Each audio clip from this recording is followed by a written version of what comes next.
Prezadas irmãs, louvado seja nosso Senhor Jesus Cristo. Sempre seja louvado. E nossa Mãe, Maria Santíssima. Neste terceiro domingo do Advento, chamado Domingo Gaudete, por causa da antífona de entrada, alegrai-vos sempre no Senhor, a liturgia nos fala da alegria em plena época de Advento. Deixando a cor roxa, a Igreja se veste de rosa porque já antevê a alegria do Natal do Senhor. Ainda não canta o Glória, mas já se alegra porque o Senhor está próximo.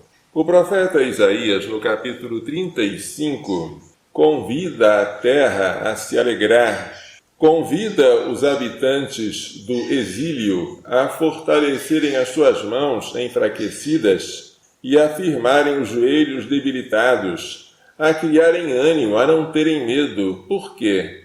Porque o Senhor vem em pessoa para salvar. Ele vem salvar, ou seja, ele vem conduzir do exílio para Sião, para Jerusalém. E um sinal desta salvação é a cura de doenças. Abrir-se-ão os olhos dos cegos, os ouvidos dos surdos, o coxo saltará como um cervo, a língua dos mudos se desatará, e os que o Senhor salvou voltarão para casa. Chegarão a Sião cantando louvores, trazendo sobre a sua cabeça uma alegria sem fim. Esta é a tradução literal. Em geral, traduzem de outra maneira. Uma infinita alegria coroará sua cabeça, ou com infinita alegria brilhando em seus rostos. Mas o original significa que eles vão carregar uma alegria sobre a cabeça, como um viajante carrega uma bagagem de viagem. Cheios de gozo e contentamento, não mais conhecerão a dor e o pranto. Portanto, tudo aqui fala de alegria. O Salmo 145 também tem o mesmo tema. O Senhor abre os olhos aos cegos, faz erguer-se o caído, ama aquele que é justo, protege o estrangeiro, dá alimento aos famintos, liberta os cativos, ampara a viúva e o órfão. A carta de São Tiago, capítulo 5, convida à firmeza e à paciência até a vinda do Senhor. À semelhança do agricultor, que espera o precioso fruto da terra e fica firme, até que caia a chuva do outono ou da primavera. Assim também nós devemos ficar firmes e fortalecer os nossos corações, porque a vinda do Senhor está próxima.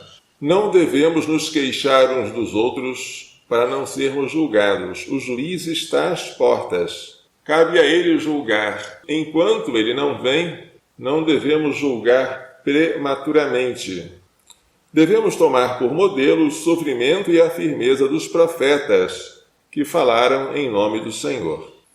O Evangelho hoje conta uma pergunta que os discípulos de João foram fazer a Jesus. Quando João estava na prisão por ter denunciado o adultério de Herodes com a mulher de seu irmão Filipe, chamada Herodíades, quando João, que estava na prisão, ouviu falar das obras de Jesus, obras aqui quer dizer milagres, talvez os discípulos de João ficassem espantados, porque a pregação de João Batista sobre o Messias era outra.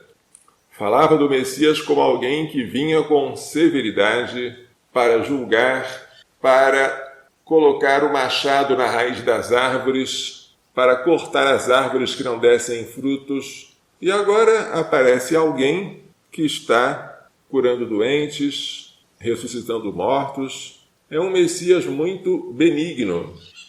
Talvez os discípulos de João tenham perguntado ao seu mestre, é ele mesmo? Ou será um outro que nós devemos esperar? E João deve ter dito, e de perguntar a ele, melhor do que eu, ele próprio pode dar a resposta. E foram lá perguntar, és tu aquele que há de vir ou devemos esperar outro? Na verdade, era muito difícil para os profetas do Antigo Testamento prever duas vindas de um Messias. Uma vinda na pobreza, na misericórdia, na doçura, e uma outra vinda como juiz, na sua glória. João Batista previu o Messias na sua segunda vinda, mas não falou do aspecto de misericórdia e salvação da primeira vinda. És tu aquele que há de vir, ou devemos esperar outro?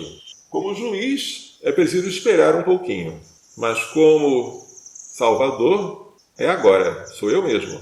E para demonstrar isso, Jesus respondeu: Ide contar a João o que estáis ouvindo e vendo. Os cegos recuperam a vista, os paralíticos andam, os leprosos são curados, os surdos ouvem, os mortos ressuscitam e os pobres, que englobam todos, são evangelizados, recebem a boa nova. E feliz aquele que não se escandaliza por causa de mim. Feliz aquele que não tropeça. Escandalizar quer dizer tropeçar, olhando para mim e decepcionando-se comigo. Ou seja, os milagres que demonstram o poder, mas também a misericórdia de Jesus, cumprem as profecias, sobretudo de Isaías, falando sobre a salvação da era messiânica. Enquanto o aspecto de julgamento ficará para a segunda vinda. Na primeira ele será julgado, condenado injustamente, fará expiação pelos nossos pecados. Na segunda ele virá como juiz. Depois que os discípulos de João foram embora, Jesus pergunta à multidão: O que fostes ver no deserto? Um caniço agitado pelo vento? O que fostes ver? Um homem vestido de roupas finas? Mas os que vestem roupas finas habitam nos palácios dos reis. Que fostes ver? Um profeta? Sim, eu vos digo, e mais do que um profeta. Dentre os nascidos de mulher, ou seja, dentre todos os homens, não houve nenhum profeta maior que João Batista.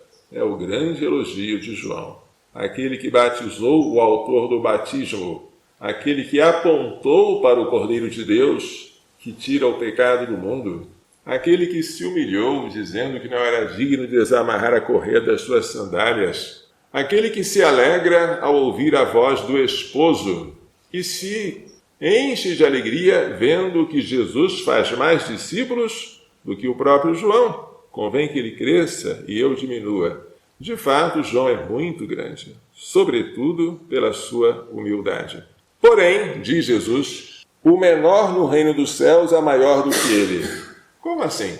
João é grande, mas ele pertence à antiga economia, à antiga aliança, ao Antigo Testamento. João é o último dos profetas que aponta para o Cristo, mas ainda não bebe do seu sangue. Morre antes de poder participar da paixão de Jesus no Calvário. Morre antes de poder comer do seu corpo e beber do seu sangue no sacramento da Eucaristia. Morre sem poder receber o batismo que Jesus iria instituir após a sua morte e ressurreição.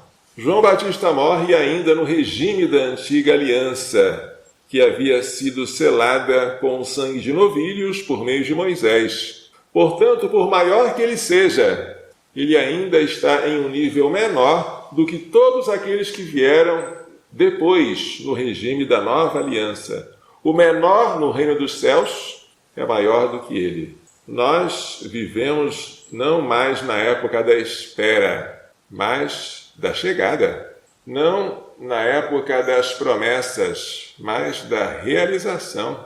Aquela água que Ezequiel viu sair jorrando do lado direito do templo, não é para nós apenas um futuro, é presente. Esta água jorra em abundância de todos os sacramentos deixados por nosso Senhor Jesus Cristo.